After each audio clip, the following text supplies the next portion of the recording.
Shop of the Bryan Independent School District to order. Let the record show the quorum of board members is present and some celebrating the Astros victory because this is Bryan ISD. For those of you that don't know, everybody had the opportunity to wear Astros gear today throughout the district. So, but let the record show the quorum of board members is present. This workshop has been duly called. Notice of this workshop has been posted in accordance with Texas Open Meetings Act, Texas Government Code, Chapter 551.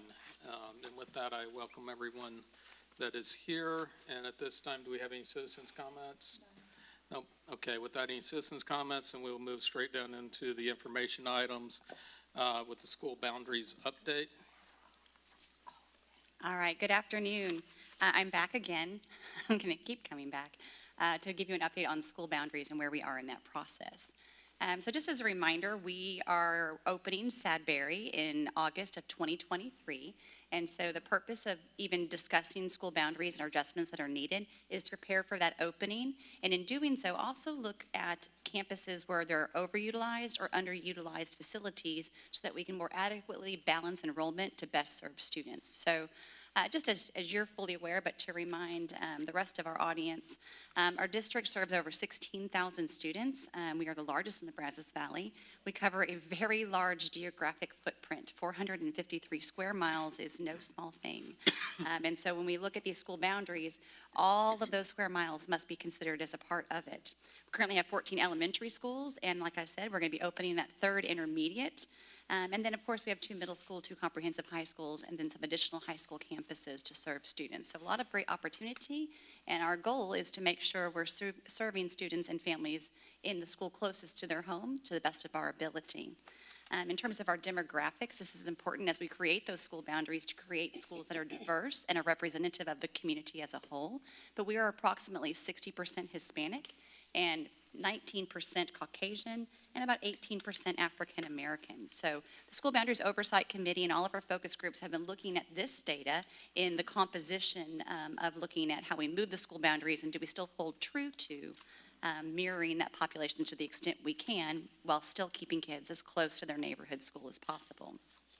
So as I said, Sadberry is opening in August of 2023. And remember, this was a philosophical decision from the bond steering committee and ultimately the voters of the Brazos Valley, or for Bryan, who voted to approve the bond for the opening and the build of Sadberry, that we wanted to see those schools become 600 to 800 students rather than the current enrollment. So again, scaffolding up in terms of the students' experience to larger campuses, so small elementary, slightly larger intermediate, slightly larger middle school, slightly larger high school, so that it scaffolds through the student's educational career and helps them acclimate 1 year at a time or one transition at a time. We also note that when we talk about overutilized and underutilized campuses, we have a few. And so we've been working with focus groups and working with the School Boundaries Oversight Committee. I put a couple up here just to give an illustration. Branch Elementary has a capacity for 693 students. Their current enrollment is 619, so they're at 89% utilization. Their projected growth, though, as you kind of look up there, shows that they will exceed that utilization in a very short period of time. So we need to make an adjustment to the boundary. And apparently my watch would like to discuss it as well. Having watch issues today. So what we need to do is make an adjustment to that school boundary to allow for that future growth. So kids who live near Branch Elementary can attend Branch Elementary. And then adjusting those lines to find where students are so they can attend the next closest elementary to them. Branch is actually encompassing a large rural area as well. And so many of the students live closer on that side than they do to maybe the central part of the city.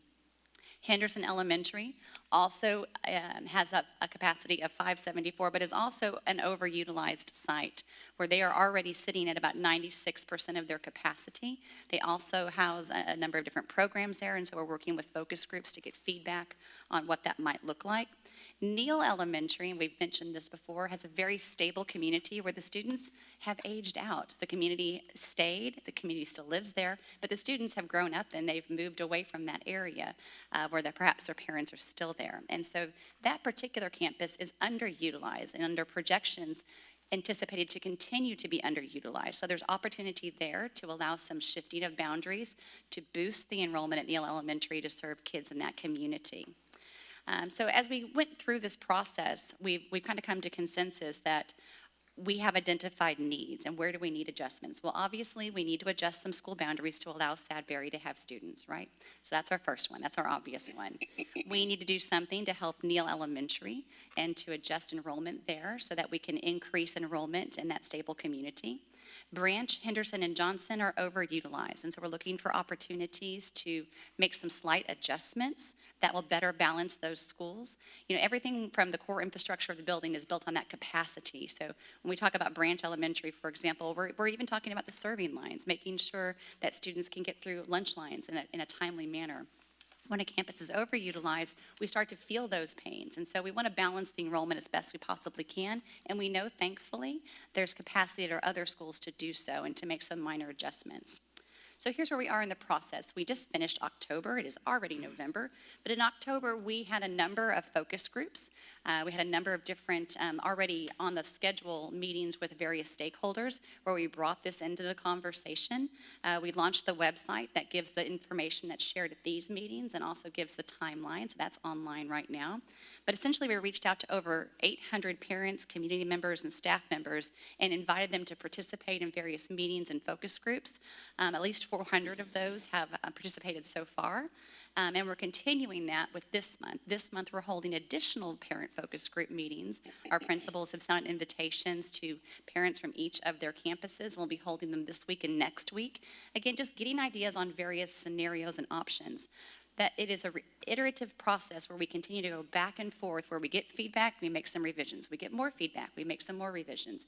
And we keep going back and forth until we have what we believe addresses the identified needs we just discussed and also brings consensus to what those changes might be. All of this comes together in December, where we'll launch a community survey of what some of those ideas are, get more feedback, have some more focus groups, and then hopefully come into this boardroom and give you recommendations from that huge process as to what would be those adjustments to address those identified needs. So the work continues, but there's a lot of stakeholder engagement, a lot of people. It's been wonderful to see how many people show up to these meetings and who are willing to help and to volunteer their time to work on this together with us and the community. What questions can I answer for you? Barbara, you might mention where tonight, tomorrow, and next Tuesdays, where the location of those meetings. The parents have been sent an invite, so they each picked the night that they wanted to go. So what we did, we recognize that tomorrow night is election day as well, and so first, the parents picked the night that they want to attend, but we're going to also make sure that we let the parents know if you've not voted and you need to go ahead and vote. Come back. We'll see you another time. We'll arrange another focus group with you. But they have been sent the invitations based on the night that they wanted to sign up. Do you want to mention the locations? Sure. It's at Bonham. We have one at Jones, and we have one at Crockett. Were all parents invited to those? Each campus principal selected about 15 parents that they confirmed could be there and then worked with the parent to figure out which night they could attend. In total, it's about 250 parents. But everyone will be able to voice concerns and feedback when we do that survey. The survey, and then there'll be additional focus groups that anybody can sign up for as well. Yes, ma'am. Thanks. Absolutely.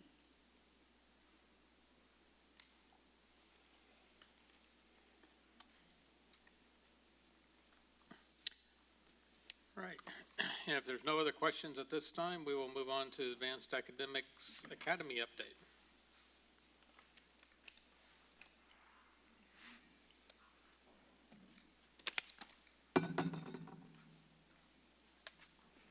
Good afternoon. It's not very often I get to present with friends today. So this has been a major undertaking looking at our academies, and we've had a great group of people working on this since last spring. So the reason we started looking at academies is because of the opening of Sadberry. We thought this was a great time. What have we done? What could we do better? What are the things we want to really bring together and increase opportunities for all students? And so during this process, we started last spring gathering feedback from multiple different groups. And then in September, we brought together a core group of 15 people teachers, administrators, counseling, directors, fine arts, CTE, everybody is represented because no matter what decision we make, it somehow has a ripple effect that affects everybody. So we want to be sure that everybody is at the table. We started in September.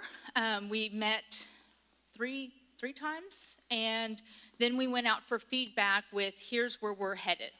And the way we got ideas was looking at that feedback. Everything we came up with is directly in response to feedback we were given from parents, from teachers, from administrators, some of it from board members, and then took that and started making recommendations. And that's what we're bringing to you today in order to get more feedback and to find out, are we interpreting things correctly? Are we on the right path? Have we strayed a little to the left or right? So that's what we want to present to you today, is kind of what direction we're going in and what our groups have come up with. Within that core group of 15, we split into 3 groups. I represent the admissions and recruitment group. Naveen Kuna represents the course alignment and enrichment group, and Jordana Molina represents our dual language. All of these are extremely important components of what we need to have happen for academies, and so I will start with what we have for you.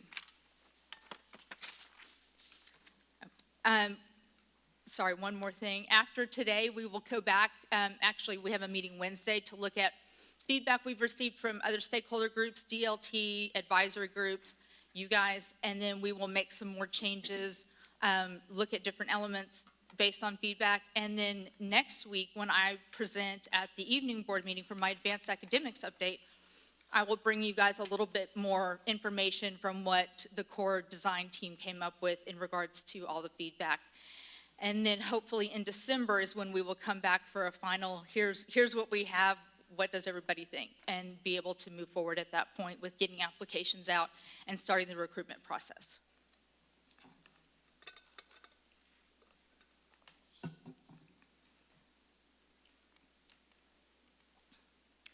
So the first part of recruitment and admissions is the phase-in. Did we get rid of Odyssey and Inquire and everybody does something new? Do we phase it in 1 year at a time? And again, based on feedback, what our team came up with is we think it should be 1 year at a time. The students who entered Inquire and Odyssey, let them finish Inquire and Odyssey as they move forward each year. And this will allow us to open with only 5th grade. It'll be the same academy at all 3 campuses, so all students will be able to attend their zoned school.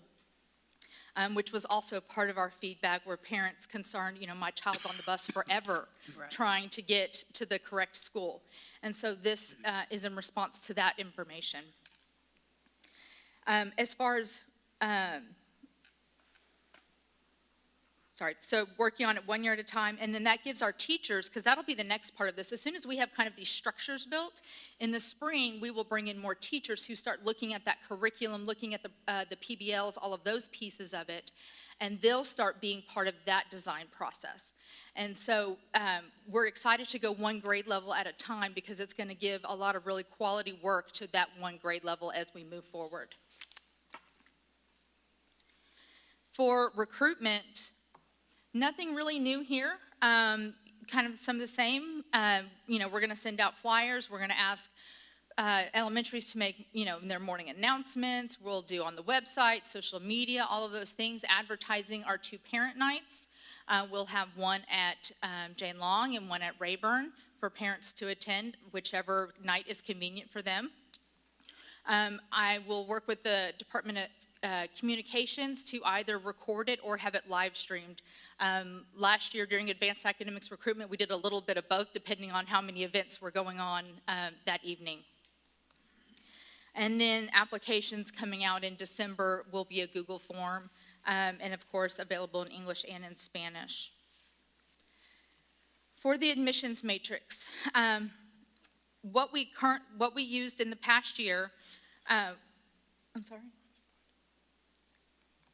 What we used in the past year was our MAP testing, and we used semester grades. What we're recommending now is to continue using MAP, semester grades, and adding in COGAT. This gives a different type of test. So whereas MAP is an achievement test, what do you know? COGAT is an ability test. What's the potential? What could you possibly do? The other suggestion from the group is an interview night that gives students an opportunity either in short answer or in a direct interview with a team member. This has kind of been argued both ways. We're certainly worried that they're fourth graders. That's hard. That's super hard. That's hard on high school students. But again, this is based on feedback, is that parents were really pushing something that's not a test score, something that's not a grade. They wanted something else out there. So this is kind of what we came up with. This is definitely the point that does not have consensus. The feedback that we've gotten from the previous groups, we have some that think, oh, what a great chance for kids to show their personality and do something. We have others that have said, no, absolutely not. So definitely interested on your feedback for this. And then looking at, as far as the COGAT testing for that to be done, hopefully after school or a Saturday opportunity, so we're not losing instructional time. Obviously, there may have to be some makeups, at a lunch or sometime during a school day to capture a few kids who maybe couldn't make it on those arranged times. Can I ask a question here, or do you want me to wait? Oh, go ahead. Tell me about COGAT. It's approximately 90 minutes. It's an online test. And this is what they actually took in kinder during the GT screening process. Okay. And it has a nonverbal, verbal, and quantitative section. And then you can look at the scores in a variety of different ways. You can look at it section by section, or you can look at it as a composite score as well. Are you comfortable with the validity on it? The composite score. And that's what we would be using, is just the composite score, or we'll be using something? I would say that we're going to talk to Jill Morris and have her weigh in. That's always my go-to. Am I doing the right things for kids when we're looking at data and how we calculate? But I like the composite score because typically there are some kids who do bad on one part or the other, but the composite score kind of even things out. And so what does admission look like? Like, what are we looking for?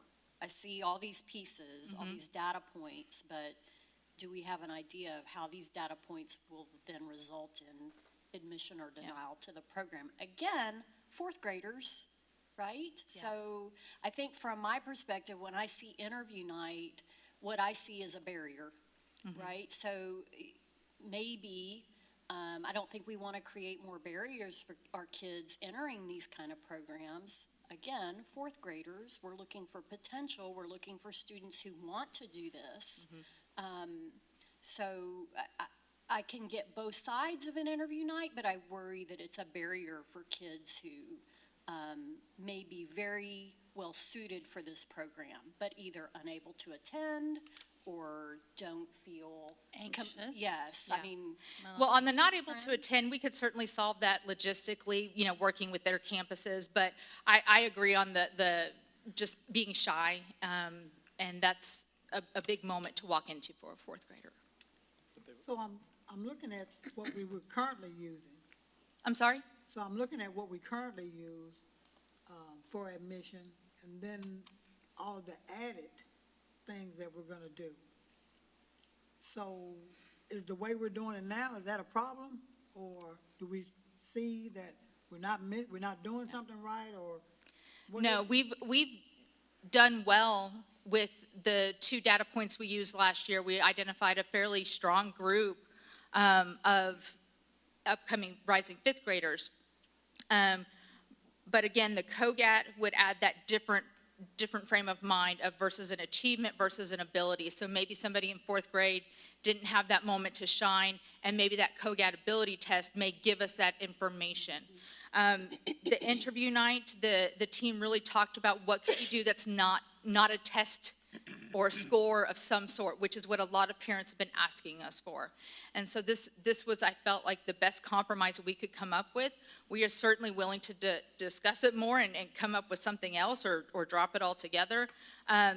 It is an either or for the student, that they would have the opportunity to do an interview, just talk it out, or they could write a short answer if they did not want to speak. Well, I would hope that the interview for fourth grader would be more of a bubble kid out, let's go ahead and admit, as opposed to, oh, well, you're in, but the interview, you lost it. So I think if you do that, it would certainly alleviate some of that concern, that the interview is really just to find some kid that's not So quite there. you're thinking maybe offer that as like a tier 2 kind of thing of if we're looking for more kids, look at that bubble group who Yeah, I didn't think- quite I meet think the that's kinda original what score? yeah, that's kind of where I'm leaning at least, is that you just, some kids be shy, nervous, whatever. You don't want to say, okay, you were otherwise okay, but now you're not in. But if a kid is just not quite there, but shows a lot of potential somehow in the interview, if we can truly get much out of that, which obviously that's the hope, Yeah. is that kid's in. So that was be my thought, because I would certainly hate for that. That's a good interview idea to rule discuss. somebody out. Yeah. So, and I'm thinking out loud here. What are we trying to get at? We're trying to get at potential. I don't always know that you can see potential in an interview either with kids of this age. So I wonder if thinking about artifacts, things that, the student has created, maybe things they've written, maybe things they've drawn, maybe, I don't know. There's things that, that could demonstrate some aptitude and some interest in this kind of program where the student would be well served. I get grades may not show all those things. A test on one day may not show all those things. But I'm concerned that we're going to eliminate kids for whatever reason because we have a lot of hoops that folks have to jump through. And fourth grade is pretty early to eliminate kids from a program that could Absolutely. potentially project them into spaces they otherwise won't have access to. How many spots are we going to have? So the recommendation to try and be fair to every student is that whatever we set the cut point, like this past year, I believe it was 15. So if it's 15, it's 15 for all 3 campuses, regardless of how many students got 15 at that campus. So, Rayburn may have 100 kids in the academy, maybe Sadberry has 125 kids. But we felt like we had to keep that cut point the same, because then it turns into, well, if my kid had gone to that other school, they would have gotten in. And so that's why our recommendation is that we keep that cut point the same at all 3 campuses. Okay, thank you. Why do we come up with the number 15? I mean, is that just a number you're It's a throwing out? score. It's a It's a score. score. It's a score on the matrix. It's when we add up, so each part of, for example, MAP has reading, language, math, and science. And when we add up all of those, we assign each one points and then semester grades, and then you add up all the points, and that's their score on the matrix. What happened to I thought at one time we were utilizing the teachers. Sometimes the teachers see things that other people don't see, a test or interview might not see. And the teacher might see a student that potentially could benefit from the program. So the way that we're going to really utilize our teachers is getting students to apply, helping them nurture those students into sending in an application. And in the past, not only in Odyssey and Inquire, but in other programs I've been a part of, we've used recommendations, and we've always run into the same problem, that we have teachers who are overwhelmed, and they have a stack of recommendations, and they don't get to them all. So now we have kids who are missing points, not through any fault of their own, but because a teacher didn't turn it in. We also have kind of the love recommendations that it's a lot of, yes, they're failing everything, but if you just gave them a shot, it would all go great. And then we also have, on the other end of the scale as well. And so we found that in the admissions process, the teacher recommendations were not super reliable. But that's why I wonder about artifacts. So if there's things that the child has done that demonstrate some kind of unique skill, ability, creativity, that those could be submitted as a way to demonstrate. Yeah, I would love to take that back to our team, which includes teachers, and they would have a better idea of what might some of those artifacts look like. Everybody is bringing up everything that I'm thinking too, but is it COGAT? COGAT. Okay, after school or Saturday testing. I know transportation has a whole lot to do with both of those. So after school for any fourth grader? I mean, we're talking tired, sweaty, little rocks in their shoes. I mean, all the things that Yeah. are kind of negative after Yeah. school. Absolutely. And they're gonna miss their bus, so they Well, and still. I'll be honest, like in my children who have ADHD, the medicine has now worn off. Yes, well, 3 sons, and they're ready to get to whatever practice they Yeah. have at 5 o'clock. So, plus, they're still gonna have to get a ride home because they're gonna miss their school bus. Saturday, we're thinking, okay, are they all gonna have transportation? So why could the students that are recommended not take this during the school day? So I can certainly go back and work with principals, and that's what I would need to do, because we're talking about possible loss of instructional time. You know, I don't know the possibility of, could we do it during a lunch period or during some other period of their day, and that's what I would have to find out. For some campuses, it's not as much of a burden. They're going to have 10 to 20 kids apply.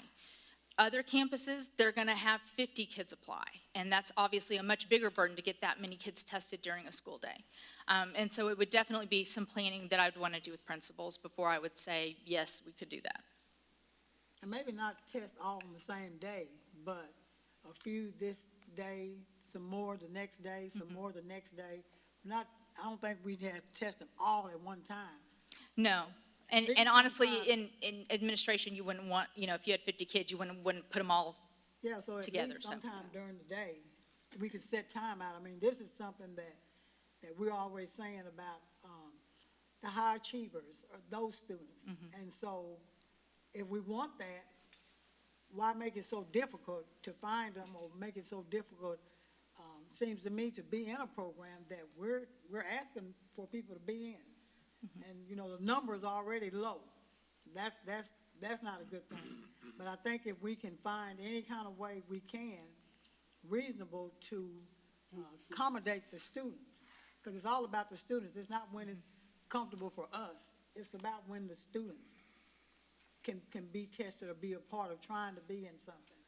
Yes. And we understand about the instructional minutes. I mean, yeah, and how Yeah. all that has to, but I'm sure there's ways to work it around. Yeah. Eating Like I at said, a I would have to, desk, I would have to talk to recess each principal, time. because they all have a little bit different I think we can, moments. I think we can make that work. I certainly appreciate your feedback, and that's reasonable. One thing I wanted to clarify, it's been a while since I was a campus principal, but what I recall is sometimes the most gifted children were also the biggest underperformers. So your Yes. MAP test and your grades, and even your teacher recommendation might not be that great because they're classic underperformers, but they're sometimes highly gifted.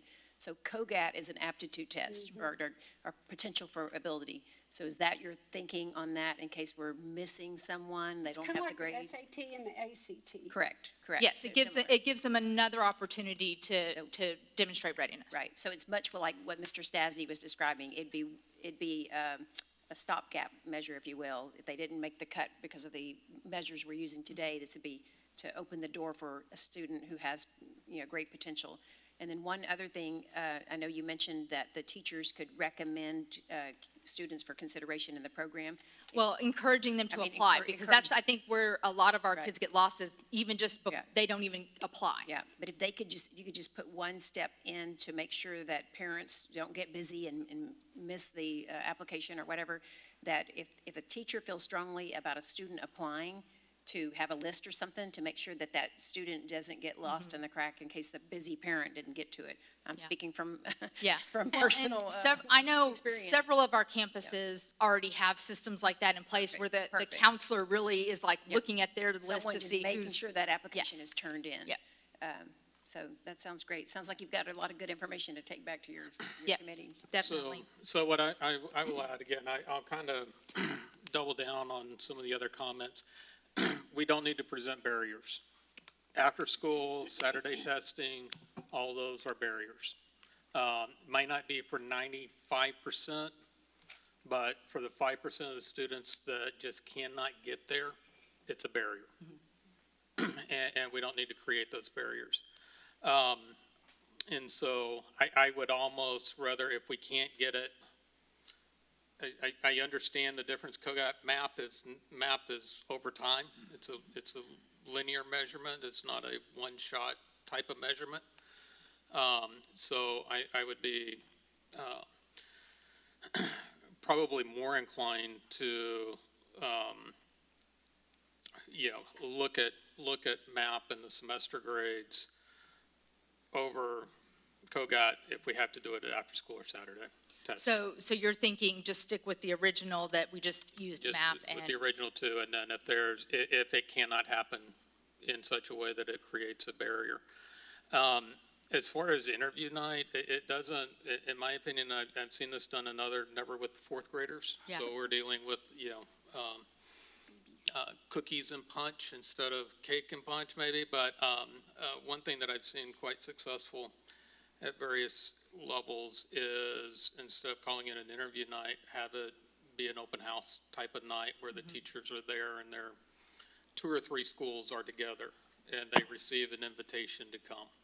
An invitation to come and meet and just, it's more of a social type of deal, but and maybe they can have a artifacts night where they can show off and demonstrate some of the stuff that they've done within their school or something like that, but it's a little bit more or less formal. It's not sit down and ask questions, but as a committee, you're making a point to talk to each one of those kids Yeah. in that kind of open environment. Yeah. But other than that, looks good. Thank that we you. have That is all ruined- great feedback. We have ruined your presentation. Would you No, like- not at all, not at all. And this is why we're here, though, because I need to take all of this information back to the team and say, here's where we are, where are we going next? If you, one more comment on the COGAT, or however it's pronounced. I don't think that has to be an all or none thing about, in my opinion at least, an all or none thing about, well, they all have to be during school or they all have to be after or on Saturday. I don't know why you couldn't necessarily, those that would prefer not to miss, if you're going to do it, again, there's some discussion about not doing it at all, but if you're going to do it, you can certainly say, those of you who can get here after school or Saturday, we'll present that option. Those of you who can't, we'll do it during school. And yes, those are the kids that miss out, but nevertheless, you've at least accommodated them then. So I think that, because then you don't have everybody doing it during school, when maybe it's really not necessary for a lot of kids to have to do it during the regular school. I was gonna ask you, Mr. Kuna, if you had any, well, both of you, Ms. Molina too. I don't think As we've got as to someone the who's slides been yet. teaching a long time and who gave the COGAT many years ago, the COGAT, unlike the STAR, is a timed test. There are sections, and each section is timed. So that's something also to keep in consideration, is how long this test is. It's not open-ended, kind of like STAR is, where, the kids can just spend half the day doing it. No, it's a very rigid, you only get this many minutes for this part, this many minutes for this part, and so on. And I did double-check, see if that's changed, and it's still the same way. So, I mean, it's something to think about, is how long that whole process will actually take. Do you like it? There's the answer. You're asking me if I like testing? I'm asking if you like the administration and the outcomes of a specific test, the COGAT. I have not administered that in like 20 years. I just remember that test, and I looked it up and said, yes, I remember administering it. At that time, I really didn't have any, it was just something we had to do and get done, honestly. Okay, thank you. For admissions? And then the last part of my part is the, how do students continue? Do they reapply every year? Do they just continue on, no matter what? And so that was a lot of discussion, a lot of feedback from teachers about that, as well as a lot of feedback from parents about that topic. And so what we came up with is that there would be a progress monitoring system in place that would help build students up and then evaluate their progress as they go. And then students would not reapply at the end of each year. We would, thank you. We would continue with our continuing in program process. It's been in place for about 3 years already. And basically we send out a notification saying, your child is in the academy now. We are planning that your child will roll over to the academy next year. If you don't want that to happen, please let us know. And that's worked really well in these past few years. And so we'll continue that process. But for students who maybe there's an academic concern, they would go through the progress monitoring, where we're working on a plan to build them up, get them support that they need, and help them reach some goals. So one of the things that has come up is that we have academic reasons for students to no longer be in these programs, but what about behavior concerns? No, we don't ever want to remove a student from an academic setting because of behavior. And I don't mean, I didn't phrase that very well. Basically, a consequence of behavior can't be removal from an academic setting permanently. And so that's something that we have to keep in mind, as well as, you know, especially GT students, that there are GT students who tend to act up and act a little silly. And we want to be sure that we're meeting their academic needs and helping them overcome those behaviors. Okay, thank you. Good?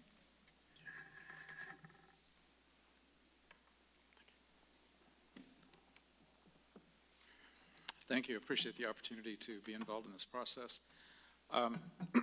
So when we were looking at the course alignment, we started off with 5th grade, and the proposal, I don't know, I guess it's called a proposal, that we've come up with is what you see there. So when we talk about academy, ELA, science, math, and social studies at the 5th grade level, there's no compacting or acceleration, but the students in the program, we would be including PBLs as problem-based learning units. They would be connecting themes, academy opportunities, and the teachers would be teaming and meeting on a regular basis, kind of like we are doing now. So they feel part of that team. Also, and then if you look down at the bottom, currently when students come in, it's kind of like they're locked into a program, locked into a choice, and they may not fully understand what that means, what is engineering really about. And I have personal experience with my own kids that, they may not make that decision until their senior year, because all of a sudden they took this one class that they had no idea, and all of a sudden the sky opens up and they're like, oh, I actually like that. And so in the 5th and 6th grade, as you can see, there would be an academy enrichment where they would have a different unit, I guess you could say, in each of the grading periods. You see engineering, computer science, biomedical, graphic design, fine arts, and cultural studies. And this would be an opportunity at the 5th and 6th grade level to explore and to learn about the different tracks that are coming up in middle school and high school. At the 6th grade level, that changes a little bit. In order to incorporate the classes we'll look at the middle school, the science starts to be compacted. What we had done was we took the 6th, 7th, and 8th grade science teaks, and we printed every single one out and noticed there were a lot of commonalities. For example, earth science between 6th grade and 8th grade. And instead of having it split up that way, we grouped them together, and so the students just go very deep when they study that unit. And since we knew we were going to put in a special science course at the 8th grade level, we tried to find ways to compact it so that they're doing 6th, 7th, and 8th grade in 6th and 7th grade.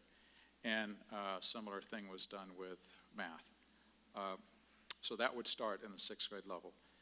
And the only other thing I could say from this side also is when we talk about cultural studies, it's more than just learning languages. We're learning about cultures. And so we were trying to bring in things that they had touched on also in Inquiry.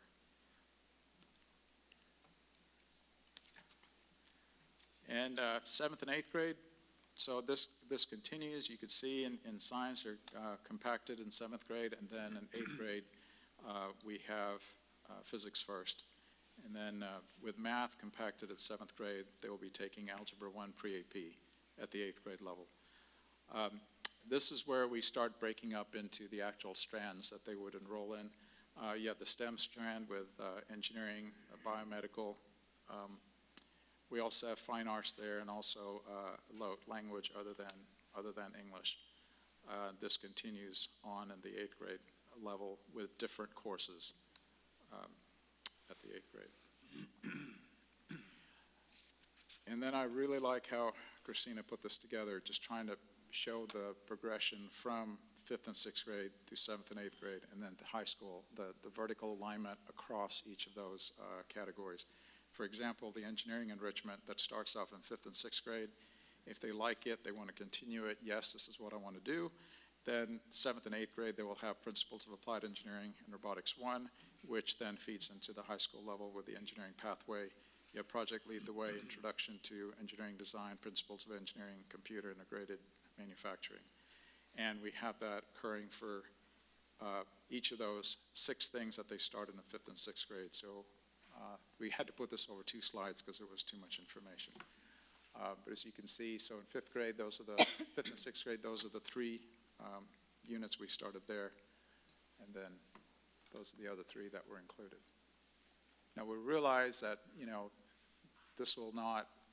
this will change as they're moving up because we've got this new group coming into 5th grade, but, we'll just have to make adjustments as far as what's available, TEKs are changing, and so on. But this is the general idea, that we create this pathway, but we don't lock them in at the beginning. 5th and 6th grade is really kind of like an exploration of the different choices that we have.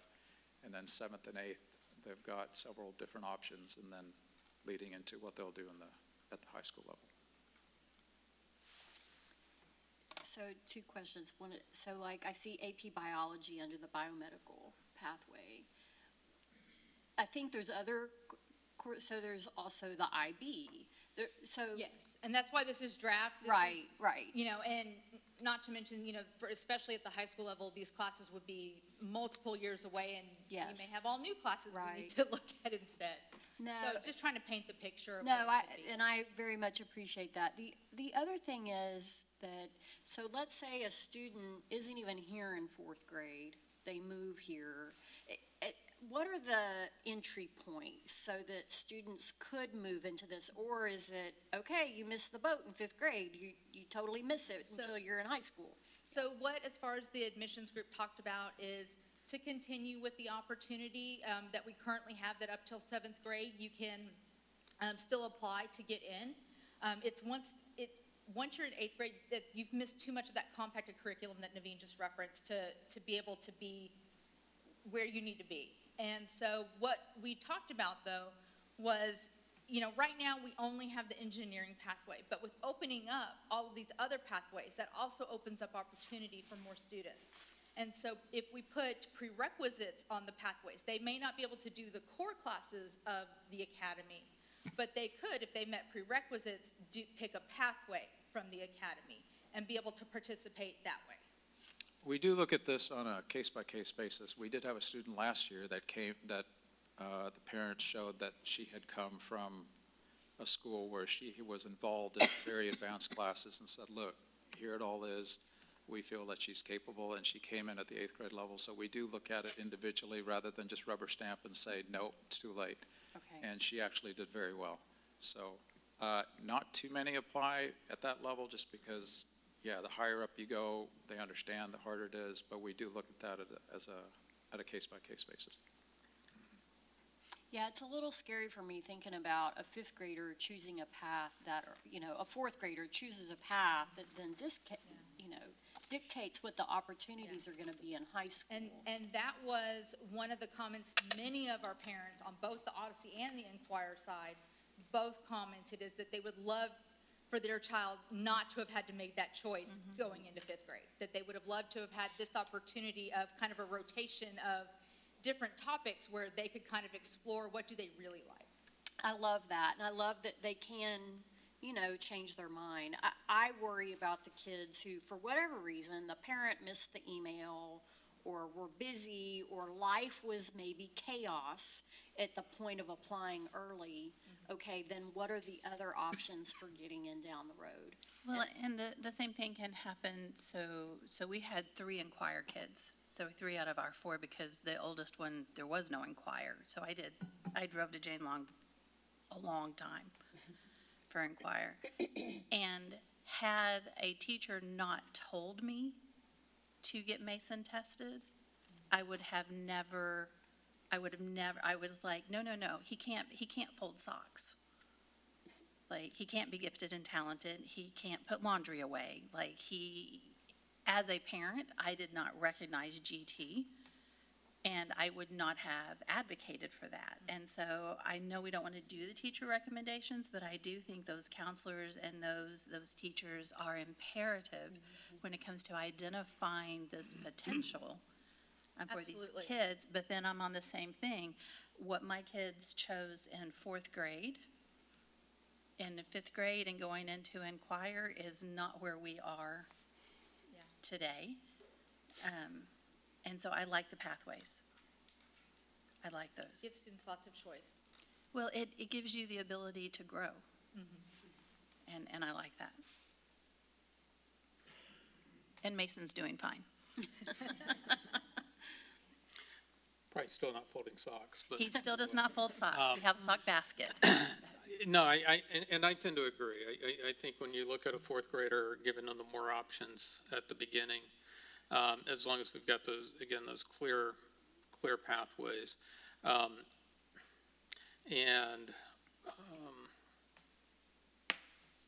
Just looking back at the prior slide, let me get back up here.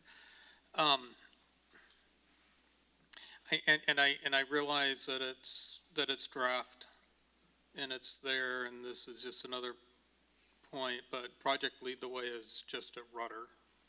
Is that correct? Or is it at both high school campuses? Both high schools have access to Project Lead the Way. Some of those classes are taught out at the CTEC. Okay.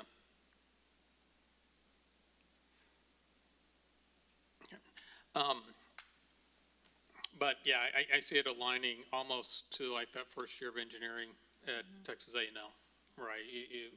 You might get accepted into petroleum engineering, but every freshman goes through the exact same curriculum until you've decided that A, this is right for you, and B, that you're going to be successful in whichever engineering path that you go to.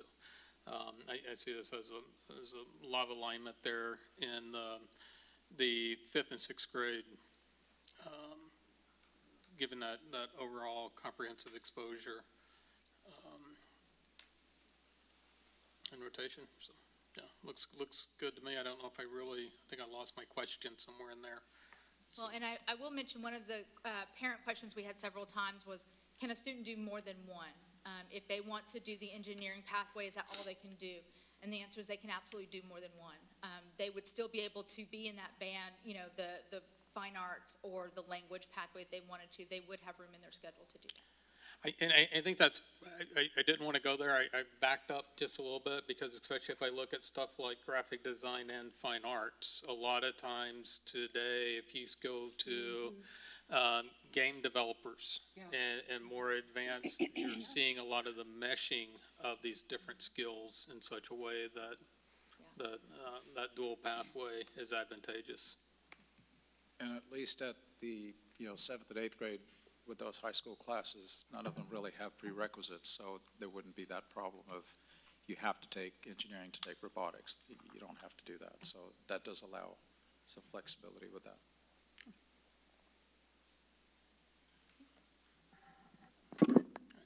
I have a question while you're doing the transition. Do you have to lock your Legos up? I've always wondered that. Because whenever we have open house or we go to events. I very closely. I'll admit I had 2 pretty valuable pieces go missing, and I guilted them to be returned. They both came back. It's just so hard. You just want to scoop them all and just run out the door with them. But anyway, so I have a big respect for robotics at that. Kids, a lot of kids have never touched a kit like that in their life, which is kind of sad that all of a sudden it's like, wow, this is what it's all about. So it's hard, but I do keep very close tabs on everything that y'all provide us. So she mentioned that, I need to mention this. You're not fooling anybody with that shirt. That's not an Astro shirt. That's the only color orange I have. Okay. It's a little burnt, but. With regard to the dual language, when we're looking at the number of students matriculating from 4th grade to 5th grade, it warrants one site and one campus. In thinking about that, Jane Long has had the program there since 2017.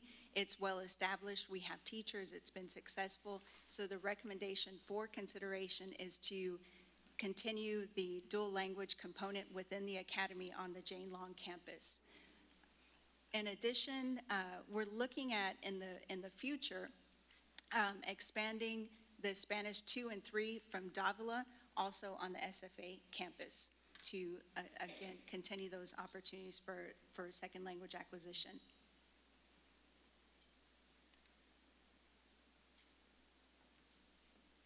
Sounds good. Any questions for dual language? We're going to leave you alone. Okay.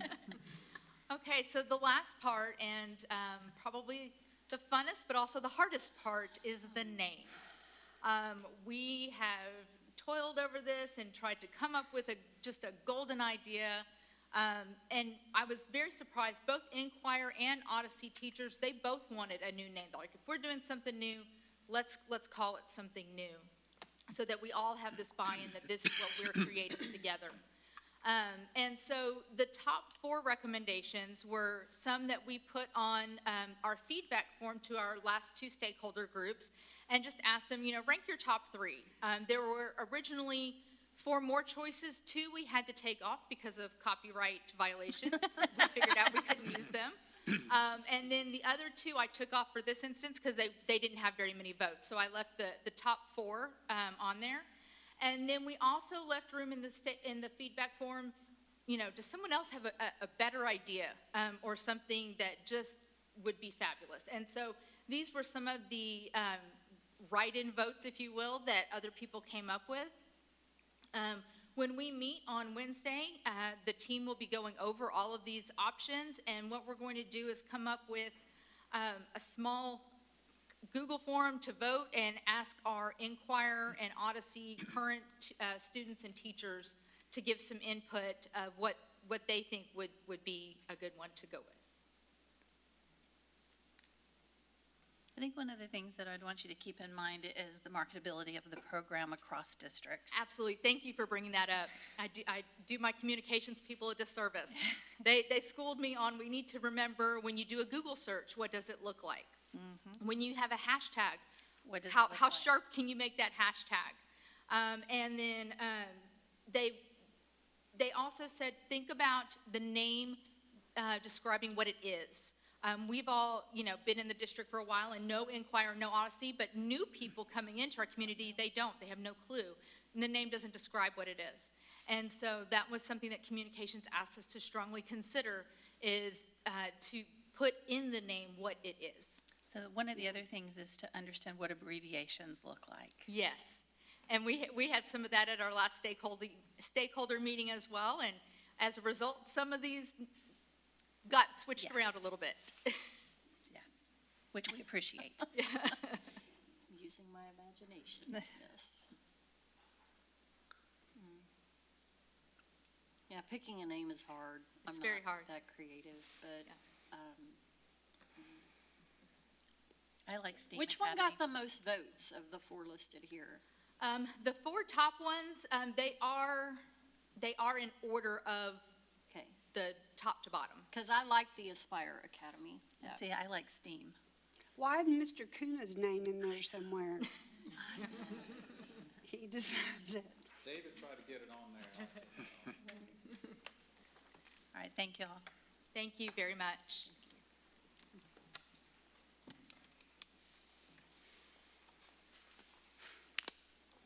Okay, next up, we'll have a district instructional calendar update.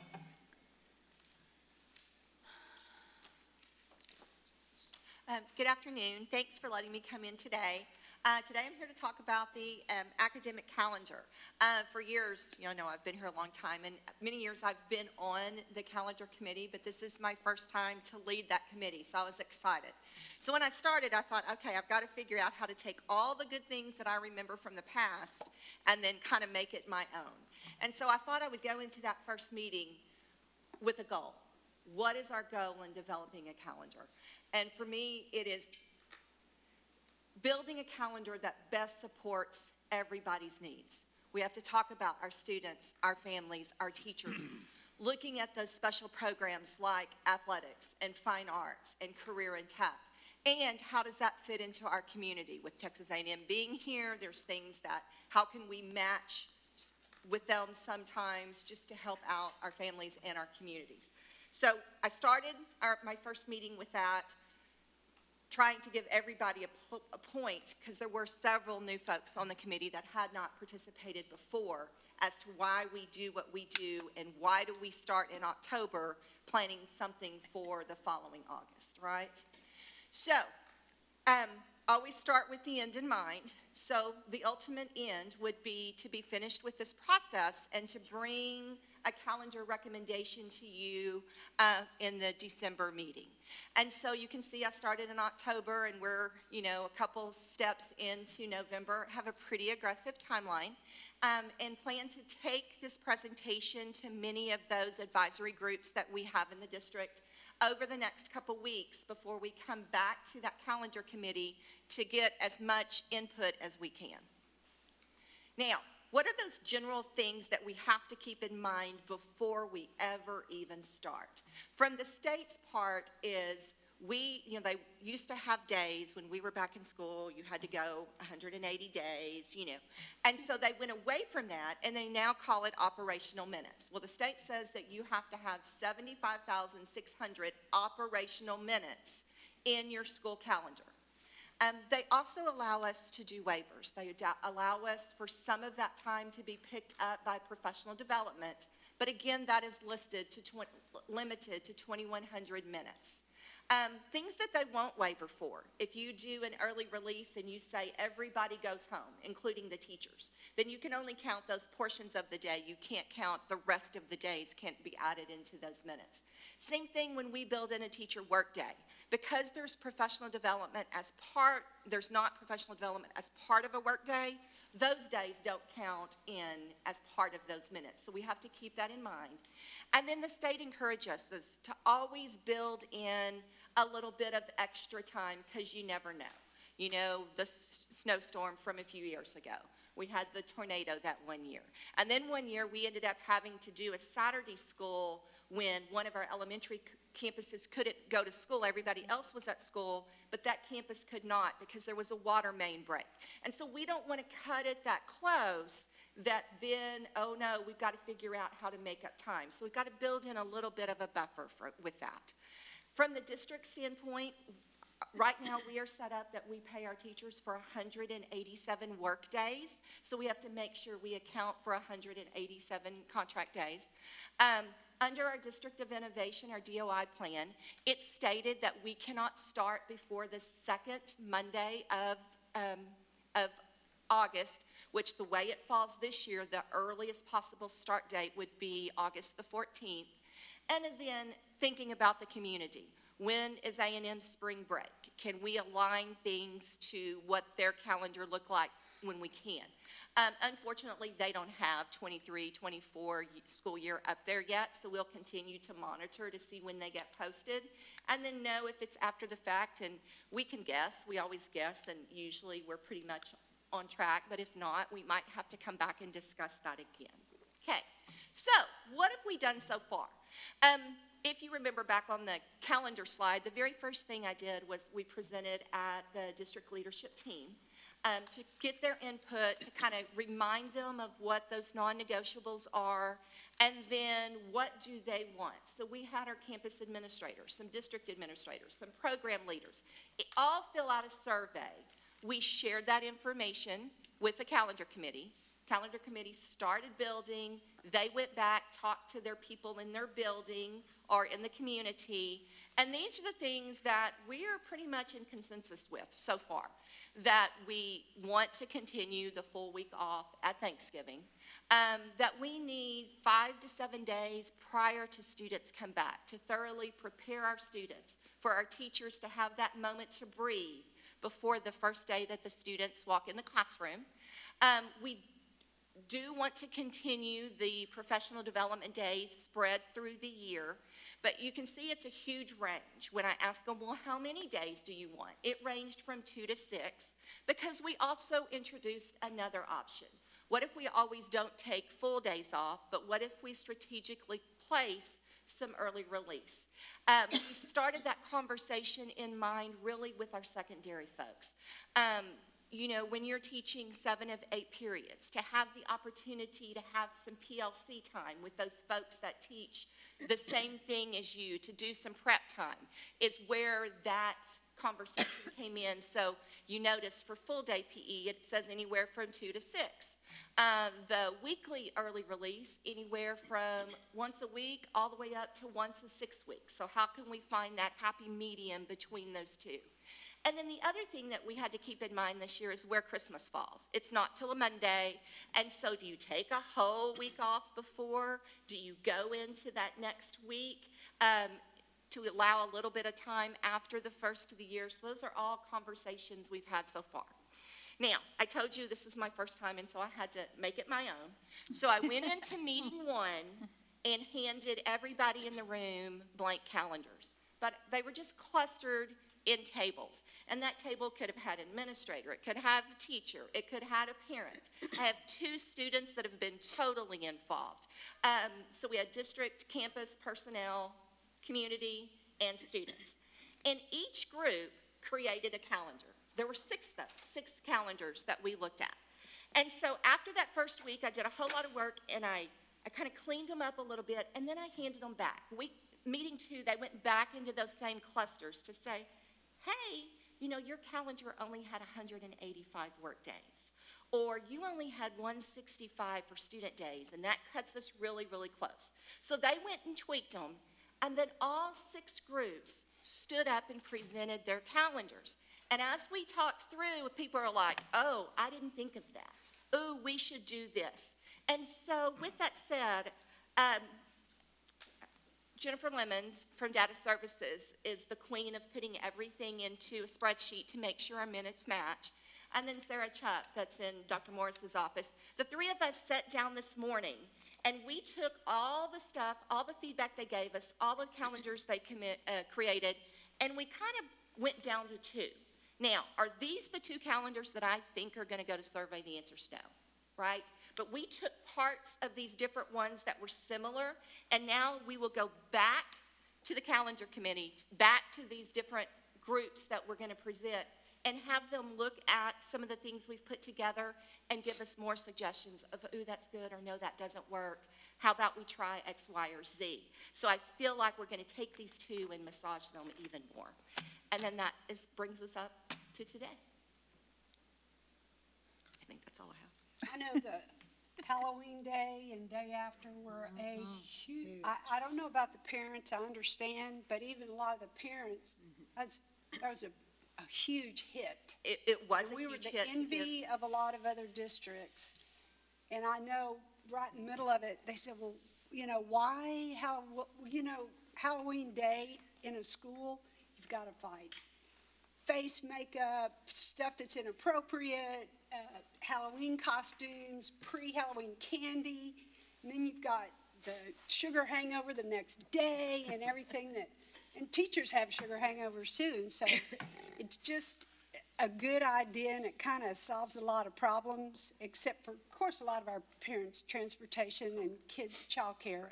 This year it fell perfectly, with Halloween being on a Monday and a Tuesday. Next year, it's not so pretty. It's a Tuesday and a Wednesday. And so how does that break up your week, and is that something that we can continue to do? We've had lots of discussions about that, and the 2 calendars have a very different approach on what that would look like if we continued that. Or A&M threw in this year, they're now doing a fall break, which is more tied to that day earlier in October, where we normally have the parent conference and PD day. They're tying their, at least for this school year, tied their fall break to those days. And if they do that, what does that look like? So there's a lot of discussion at A&M about next year's calendar. Faculty were not happy about a lot of things, but one of them is the number of days, particular class days, like a Monday being off or a Friday being off, and that it not being consistent in terms of the Tuesday, Thursday days. Right. So I'd say that it's in negotiation. So, yeah. Right. We've thought about that too, and from a collegiate standpoint, if they're going to do a fall break, it makes much more sense for them to do a Monday, a Tuesday, because then it's one from each one of those day configurations. We even talked about that. Yes, ma'am. I think one of the factors in going to all week for Thanksgiving was because, well, they weren't going to come to school for Monday and Tuesday anyway. I think anytime you splinter a week, if you're going to do something in the middle of the week, you're endangering attendance because, oh, well, we'll just miss one day and we can just go on a trip or something. And so I think you just have to take that into account as being a risk if you're going to try to give a day off in the middle of a week, as you were saying. Because we even looked at what if we do it still Monday, Tuesday, which does put the students back on the first, the day after Halloween, but they're out on the Halloween day. It's one of those things that we're negotiating as part of this. Who would have ever imagined that Halloween would become a student holiday? Not really. So I was going to say, if it doesn't work out, I think we'll survive. We've survived for many years before. Just, Other questions? Thank you. Looks good, thank you. Thank you. thank you, Donna. All right, next up, we'll have an update on district website update.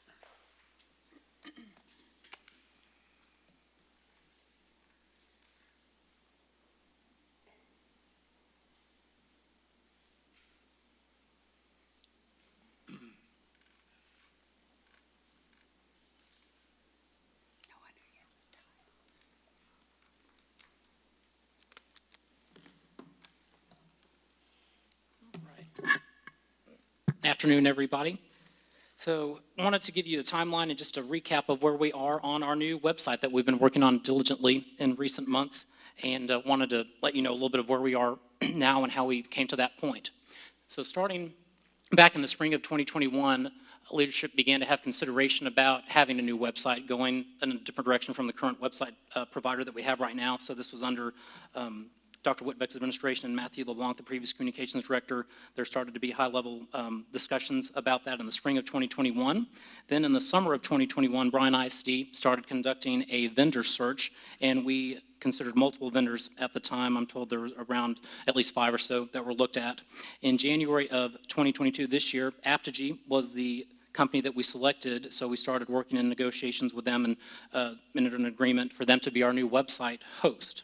And then in recent months in the summer, they started working on their design and then started migrating our current website to the new website. So that's been going on since June, July of this summer. When I came on board, they were already in the midst of starting to transition the website, and that was our first look at seeing what they had done so far. And then we are preparing for our launch very soon. District and campus staff are continuing work to transition to the new website. I want to give you a sneak peek in a second, but some of the reasons why we wanted to go in this direction, some of the big factors we're looking at as we get ready to launch. As you can see, the Crockett rocket on the side, getting ready for it in the near future. We want to have improved district visibility, increased communication with our stakeholders. We want this to be as user-friendly as possible, have streamlined for ease of use for our parents, guardians, and family members. Also this new website will enable us to have additional visuals and a social media presence. It's more user-friendly and integrated in those regards as well.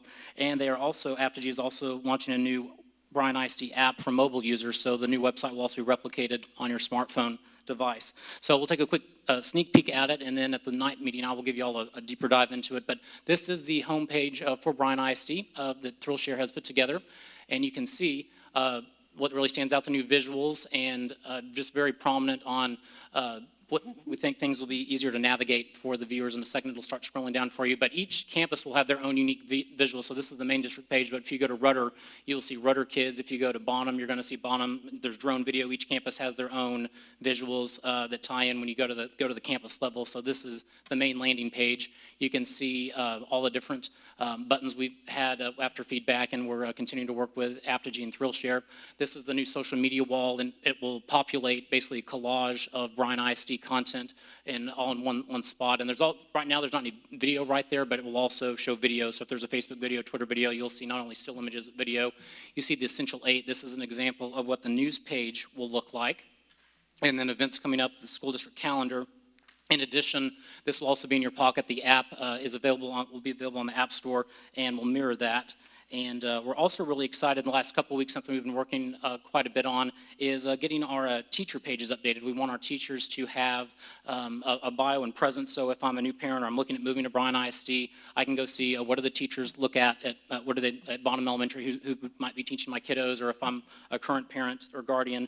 So this is an example. This is Brittany Kruger. She's at SFA Middle School, and so in recent weeks we've been providing multiple trainings through video and then in person. Chelsea Katz on our team has already conducted 5 in-person trainings, and there, as of right now, about 10 others have been requested for in-person, but we basically have a template that the teachers and school leaders principals can plug in their critical information, a little bit about them, where they attended college, their background, what they teach. So this will be a company on our new website. Each campus will have a directory to be able to see who the teachers are, and we want to make it more consistent. That's been an issue we've seen in the past, is that sometimes the information gets outdated, or you see a schedule from maybe a previous year. So this is something we want the teachers and faculty to hopefully update at least once a year, twice a year, but should not be too cumbersome for them, and really makes really will set us apart on visuals and just being a front door welcome mat to the school district.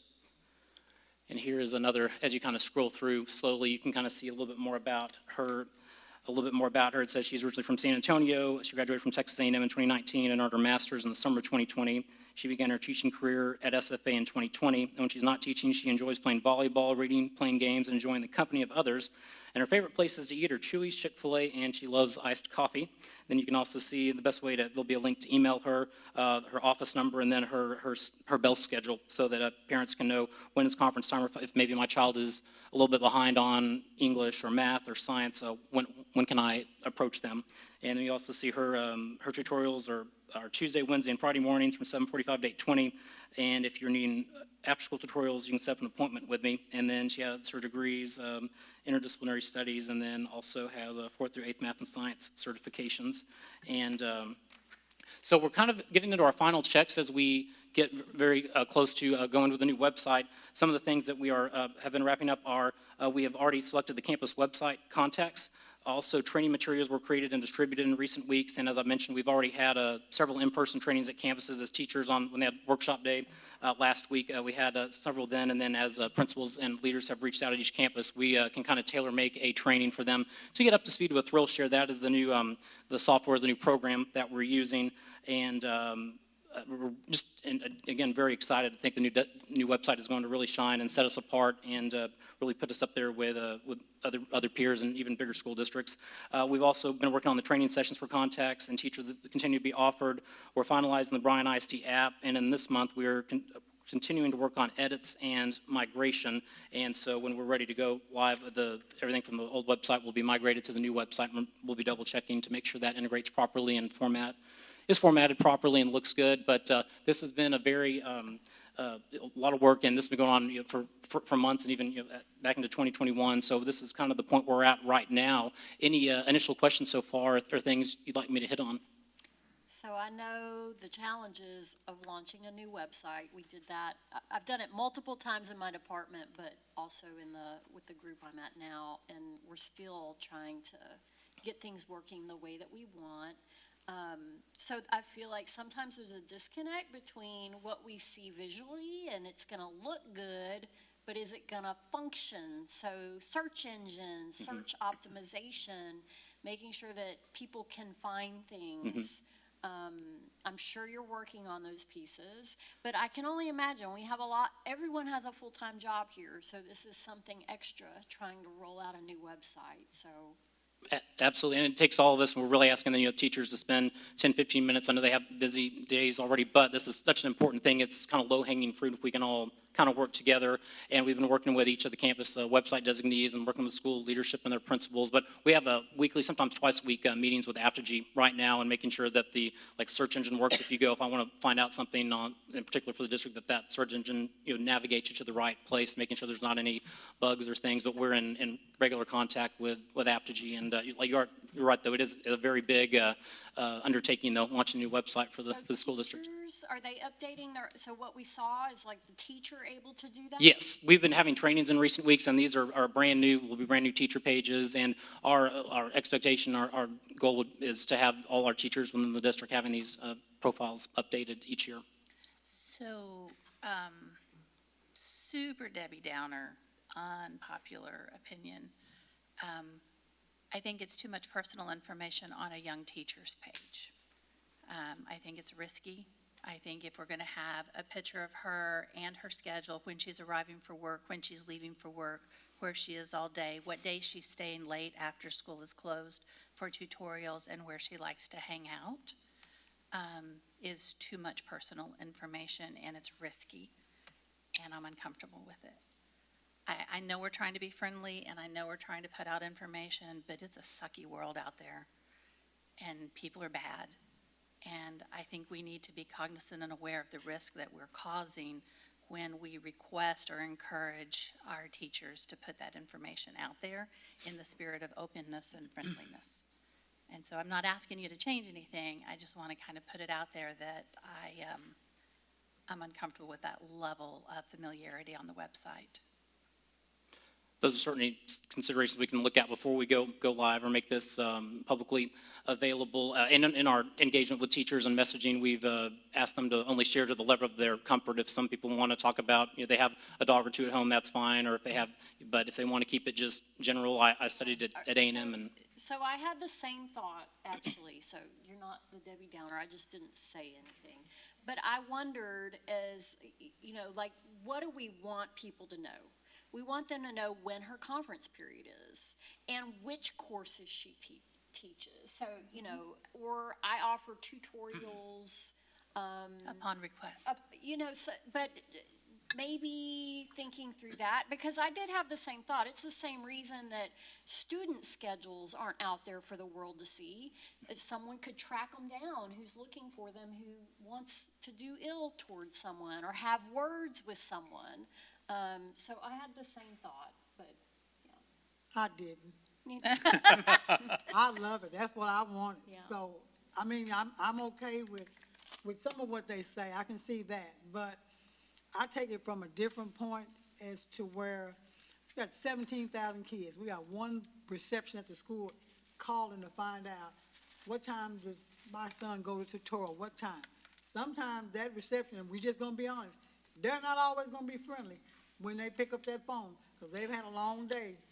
And so it's easier for me if I'm at work to go on and send that teacher an email, find out when tutorials is, to see if I'm on the phone, want to make my son an appointment, a doctor's appointment.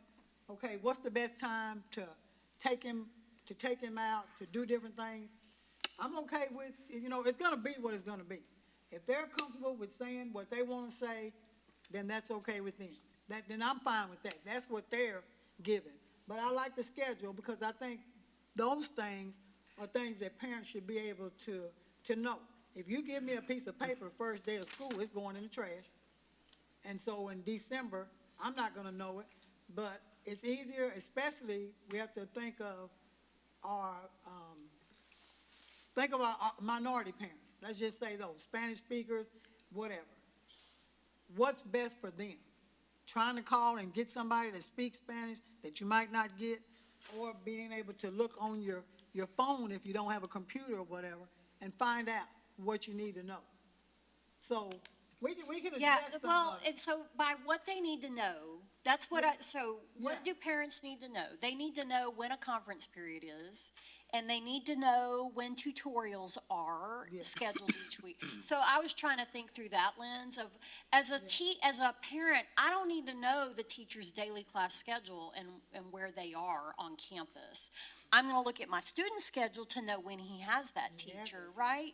So I was trying to think through that lens a little bit, but I love so the other reason I asked about who updates it, because the minute you put it up and something changes, if it reflects old information, it's no longer useful at all. So who has access to update? When I go to our web pages, some are very, very old, we'll say that, and the information is very outdated. So what's our process? If teachers can update, that's wonderful, but then reminding them to update as changes happen, I think is also important. So I don't want to be the Debbie Downer. I agree. They should put out there what they're comfortable with, but some of that, I don't know that people need to know all the details about their. Right, and I just wanted to interject, some teachers already have all of this on the website. They've got it all out there. I have 2 dogs, I love Chick-fil-A, you know, they tell their whole business.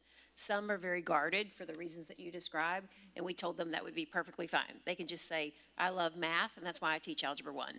And, you know, so some are going to be much more guarded, and some will share it all because that's who they are and they like doing that.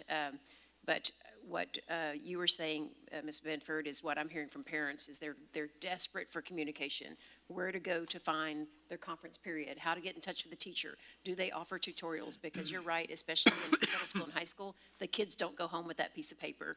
So we're trying to strike that balance of doing what's right by teachers to keep them protected as much as possible, but also being better with the communication so that our parents, all parents, can have easy access to what we offer in our schools.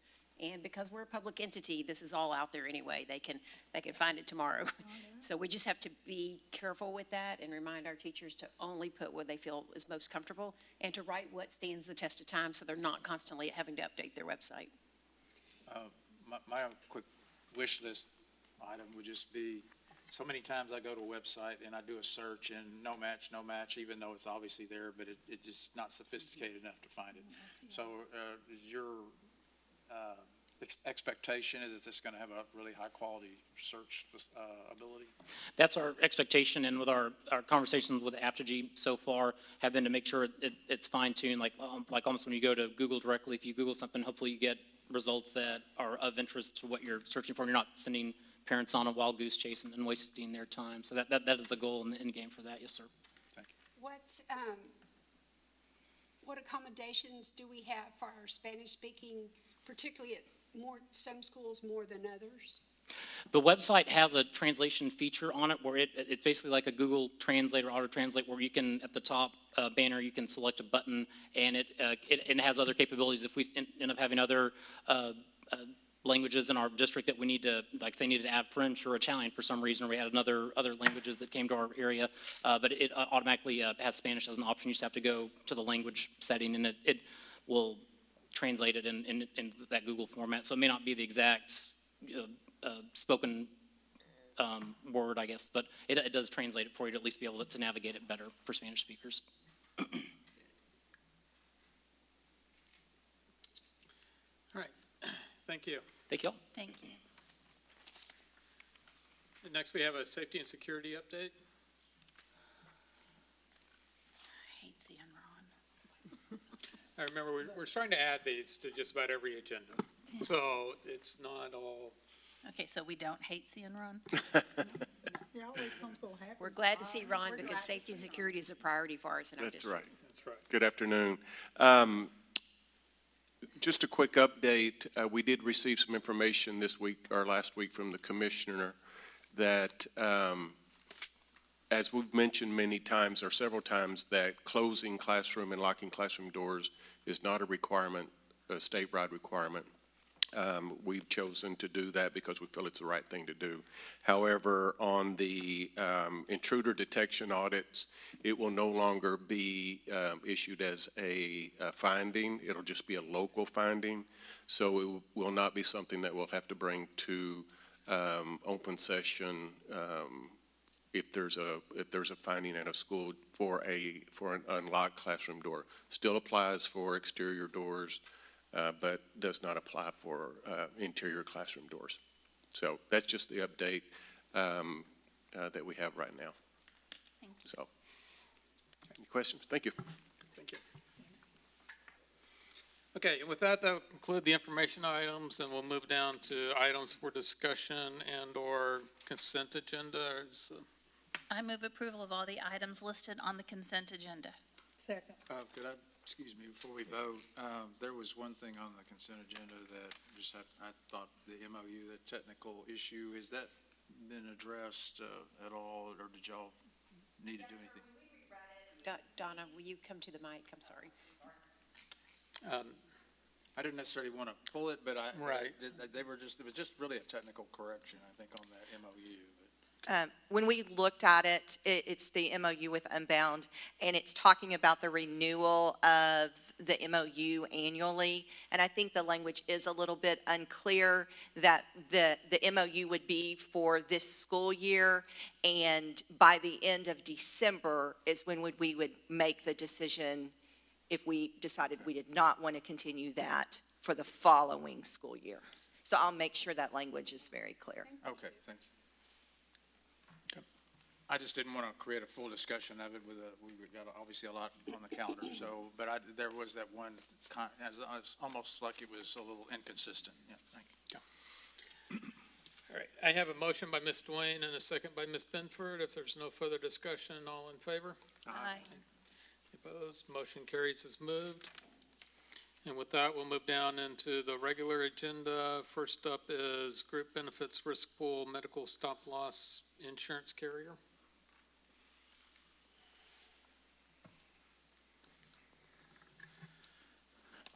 Yes, thank you, sir. As you all know, the district is self-insured for our medical health plan. We do go back, and on top of that, we do the medical stop-loss insurance premium plan to cover any losses that hit high limits. Currently, that plan is at 325, or that limit is at 325,000. So if any loss for a claim goes over that 325,000, this would kick in. So our self-insured plan would pay up to the 325, and then this would kick in. For example, a $500,000 claim, our plan would pay up to 325,000. And then this insurance would come in, and they would pay the difference between 325 and 500,000. The current plan is with Blue Cross Blue Shield. It expires December 31.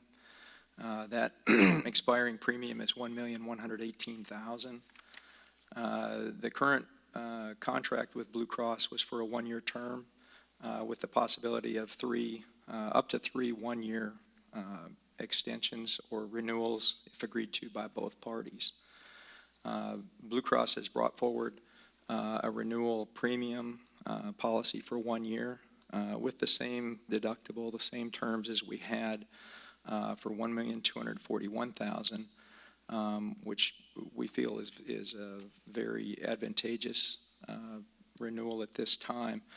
And the reason we looked at that, we've looked at the plan's claim history. Normally, the plan would have about an average of 2 of those claims that go over the 325,000. What we've had in the past 2 years, we've had 12 claims that have gone over that amount. And that claims history would be all part of that would be part of what they would take into account if we were to go out to request proposals for that. We did go out for proposals the prior year, and the best proposals that we got were for 1.5 million and 1.6 million, so significantly higher. And our claims history has not improved at this point. It's actually gotten worse in this past year. And then just taking into account the market as a whole, it's still very tight. So at this point, we feel that our best recommendation is to move forward with the renewal with Blue Cross Blue Shield.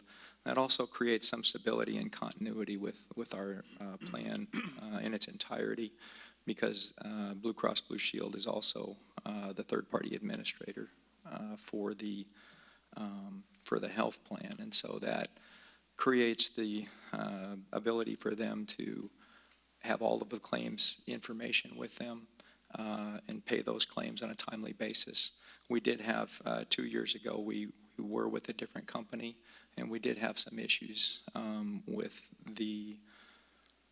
they questioned some of the claims and some of the payouts and that sort of thing. So a delayed payment was kind of it was an issue for us at some point. We were fighting to get all of those claims paid. So our recommendation at this point is to move forward with the Blue Cross renewal for the next 1 year term. And Kevin, I know that we're self-insured, so if we didn't have this kind of policy, the plan would be responsible for these really high loss claims. Or Yes. high, I'll just say high claims that are then a loss to our self-insured plan. Yes, without this insurance, the plan would be on the hook for basically everything. There'd be no limit.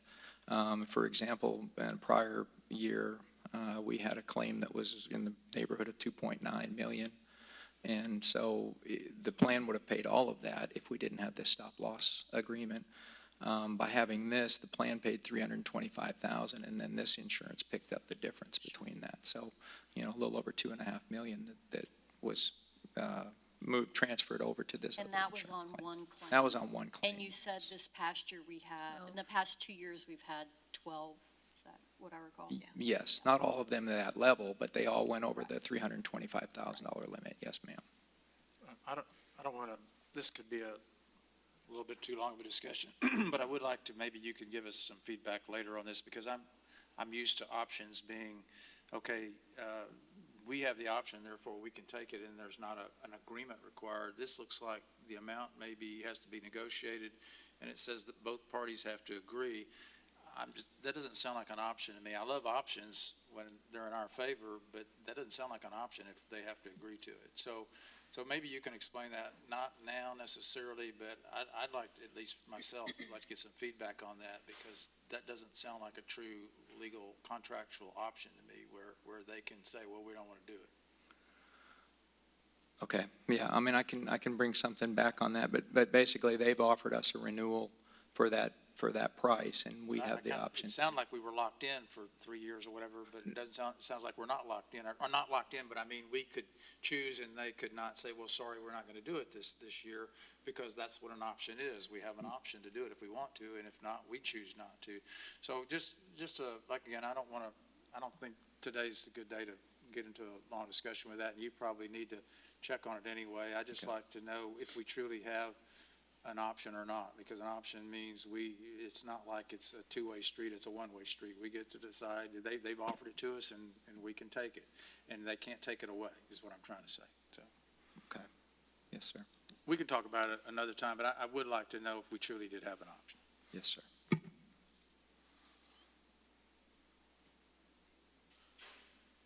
I move approval of Blue Cross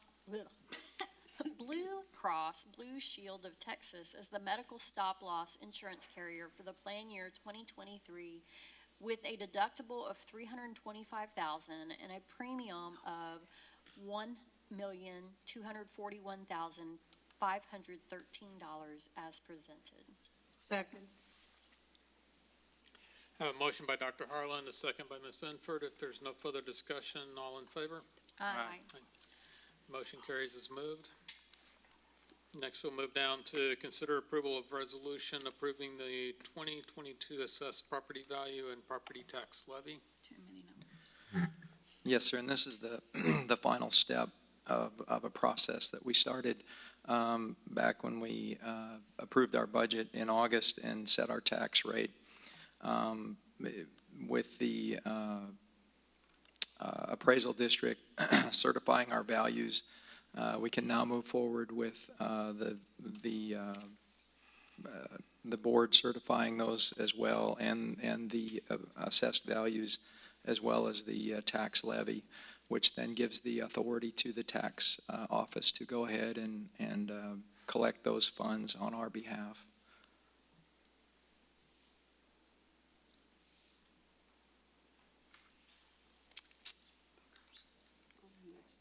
I move approval of the attached resolution approving the 2022 property tax levy for the Bryan Independent School District at $1,027,716,737.48 as presented. I would second that. It's a big number. That is I have a big. motion by Dr. Harlan, a second by Ms. Dwayne. If there's no further discussion, all in favor? Aye. It was a really Motion big. carries as moved. That's why- Okay, and we have a request from administration to skip item 3. This will be represented at the November 14th night meeting. And so with that, we'll move down to item 4, consider approval of the contract for beam professionals for the roofing projects at Kemp Elementary, Ross Elementary Cafeteria, Mitchell Elementary Performing Arts Center, Bryan Collegiate, and SFA Middle. Yes, I think you got them all. So as y'all are aware, Beam Professionals has been our waterproofing roofing consultant for the 2020 bond, as well as multiple bonds before as well. We've had a great working relationship with Beam over the past quite a few years. And just bringing their contract to y'all today to serve as the architect for this third phase of these projects, which are, like Mr. McCall mentioned, repairs at Kemp, Bryan Collegiate Performing Arts Center, and a small portion of the SFA that was from hail damage from one of the storms a year or two ago. And then also replacements at Mitchell and the cafeteria at Ross. But this, their compensation for this is our standard 6% of the final construction cost. And all these projects except for the SFA roof are funded through the 2020 bond. Insurance will cover the that small portion of the SFA middle school. I move approval of the contract for beam professionals for the third phase of the roofing projects as part of the 2020 bond. Second. Have a motion by Ms. Dwayne, a second by Ms. Waller. If there's no further discussion, all in favor? Aye. Motion carries as moved. Thank you. Okay, the board will now convene in closed session to discuss the following items as allowed by Texas Government Code, Chapter 551.074. No voting will take place in the closed meeting. Any action the board wishes to take as a result of discussion in closed session will take place after the board reconvenes in open meeting. It is now 1:37.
The board reconvened in open session at 1:55. No action was taken in closed session. And if there's no further items, we are adjourned.